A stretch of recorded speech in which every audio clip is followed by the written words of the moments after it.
The doctors have all left, Olu, they told him one day during a tense meeting in the palace. There is no one left to care for the sick. The town is dying.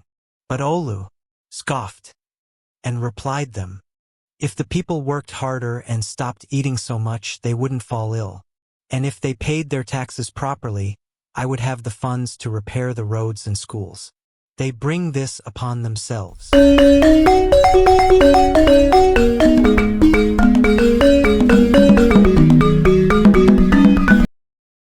Once upon a time, in the town of Ajenla, lived a chief known for his wealth and power.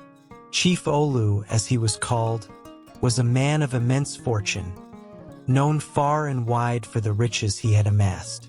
But behind his lavish estate, filled with gold and jewels, lay a heart hardened by greed, a man who took from his people without a thought to give back. The people of Ajenla once loved their chief, for they believed he would bring prosperity to their town.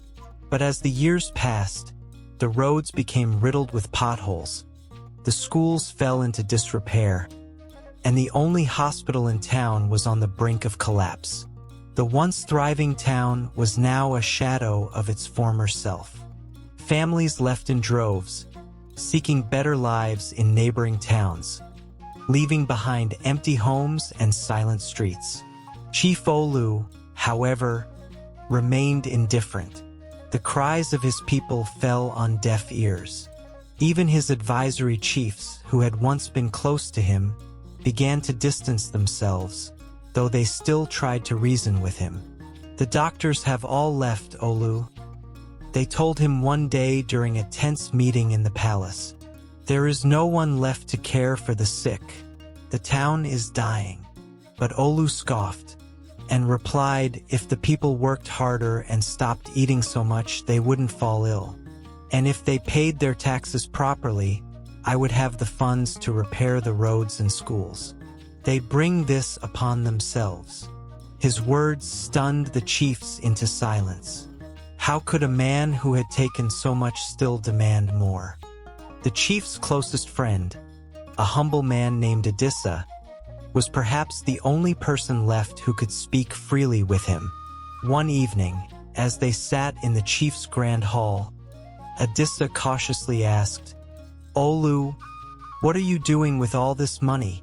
The town is crumbling, yet you continue to hoard your wealth. Why? Olu leaned back in his ornate chair and sighed. I am building a future, Adissa. You know me well, and you know how I've struggled to get where I am today.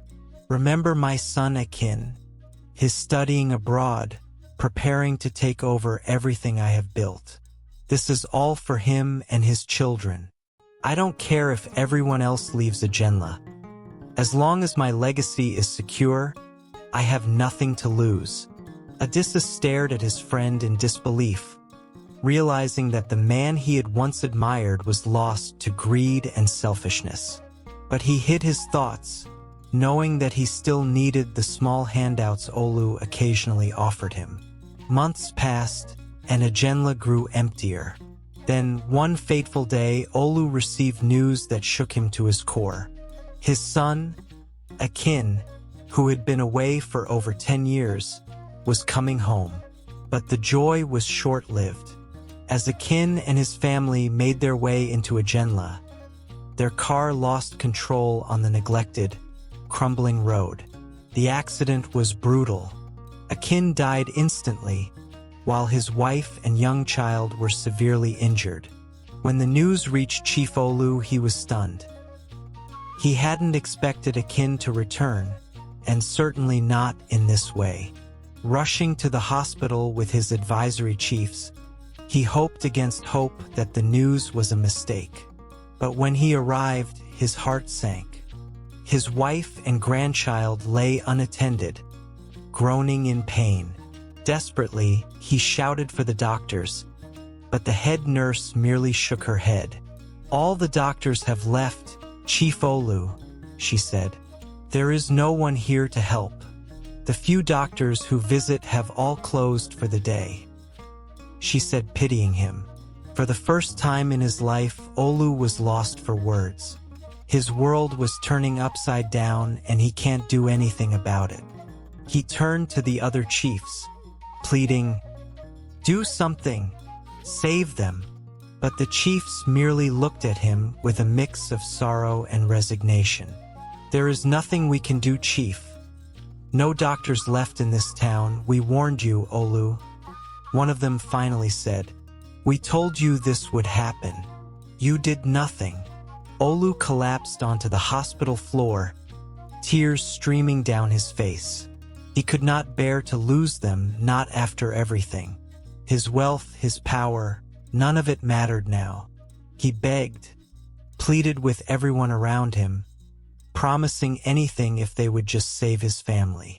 After what took like forever, words was sent to neighboring villages about the situation and how urgent the matter was.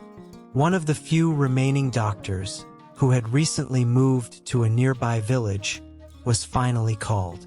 He managed to stabilize Akin's wife and child, saving their lives.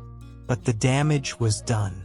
In the days that followed, Akin's wife left Ajenla with her child, vowing never to return. Olu, left alone to mourn his son, was surprised when the people of Ajenla came to console him. Despite everything he had done, they still showed him compassion. Their kindness was like a dagger to his heart, a painful reminder of his own failures. Overwhelmed by guilt and shame, Olu called a meeting in the town square. There, with the entire town watching, he denounced his title and begged for forgiveness. "I have wronged you all," he said, his voice breaking. "I was blinded by greed and lost sight of what truly matters. I do not deserve to lead you. Choose someone better, someone who will care for you as I should have." He offered all his wealth to the town, asking them to rebuild what he had destroyed. And then, without looking back, Chief Olu left Ajenla, disappearing into the wilderness, leaving behind the throne he had once coveted so much. The town was left to ponder the rise and fall of their chief. Some believed he had redeemed himself in the end, while others thought it was too little, too late. But one thing was certain: Ajenla would never be the same again. As the sun set on the empty throne, the people of Ajenla gathered to choose a new leader, one who would guide them with wisdom and compassion. And as they did, they whispered among themselves, wondering what would become of the man who had once been their chief. Would he find peace in the wilderness, or would the ghosts of his past haunt him forever? Chief Olu's insatiable greed not only destroyed his town, but also led to the loss of what he cherished most: his son. His focus on accumulating wealth without regard for the well-being of others ultimately brought about his downfall. The story teaches that unchecked greed can have devastating consequences, not only for the individual but for everyone around them. Thank you for watching. Till next time.